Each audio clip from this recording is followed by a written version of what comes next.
Comme quiconque, je n'étais pas préparé à subir la violence d'un attentat terroriste, ni de surcroît à entendre le hurlement de ma mère m'annonçant que mon frère avait été décapité.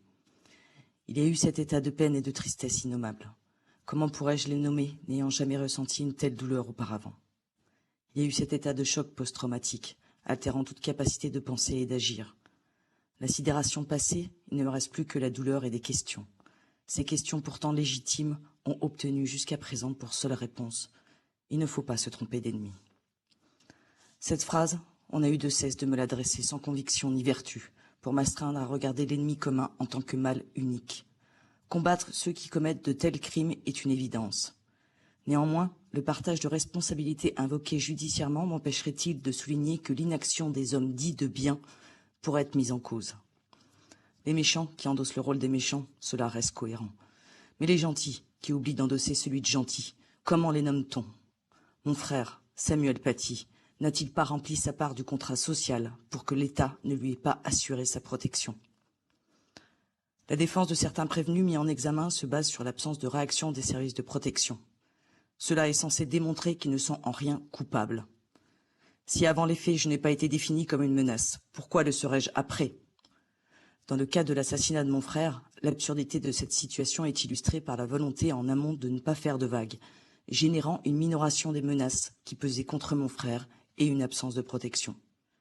En aval, c'est cette même volonté de ne pas faire de vagues qui finit par donner des arguments de défense à ceux que l'on nomme ennemis.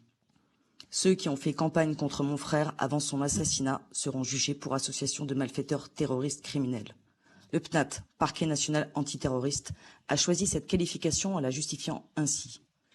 L'enquête n'a pas permis d'établir qu'ils avaient précisément entendu favoriser l'assassinat de Samuel Paty, ce crime n'étant que l'une des conséquences possibles et prévisibles de leurs agissements au même titre que d'autres crimes d'atteinte à l'intégrité physique ou à la vie. Alors s'il était possible et prévisible qu'il soit à minima agressé physiquement, pourquoi mon frère n'a-t-il pas été mis sous protection? C'est en vertu de ce pourquoi que le 6 avril 2022, ma famille a déposé plainte pour non-empêchement de crime et non-assistance à personne en péril. Cette demande d'enquête vise effectivement des personnes occupant des postes de responsables, avec des responsables au comportement irresponsable qui ne reconnaissent aucune responsabilité. Comment voulez-vous établir des mesures correctives qui ne relèvent plus du choix, mais de l'obligation? C'est la raison pour laquelle je souhaite solliciter auprès de votre Chambre la possibilité de demander des comptes aux personnes responsables de la mauvaise gestion, du traitement erroné de la menace pesant sur mon frère et du défaut de prévoyance qui en a découlé, facteurs qui sont à l'origine de sa mort. Ce comportement attentiste qui consiste à agir lorsque le crime a eu lieu afin d'éviter toute stigmatisation et amalgame illustre l'argumentation visant à éviter les confrontations avec la violence islamiste. Nous sommes arrivés au point tragique où l'on tolère le crime pour répondre aux besoins émotionnels du criminel d'en commettre un. Le même scénario politico-médiatique se met en place après chaque attentat, lorsque l'on fait passer un tel événement pour une fatalité que nul ne pouvait prévoir et que dès lors, on considère que nul n'a failli. C'est bien sur ce point que le bât blesse. L'attentat contre mon frère ne ressemble pas aux autres attentats. Il ne s'agit pas d'un coup de tonnerre dans un ciel serein.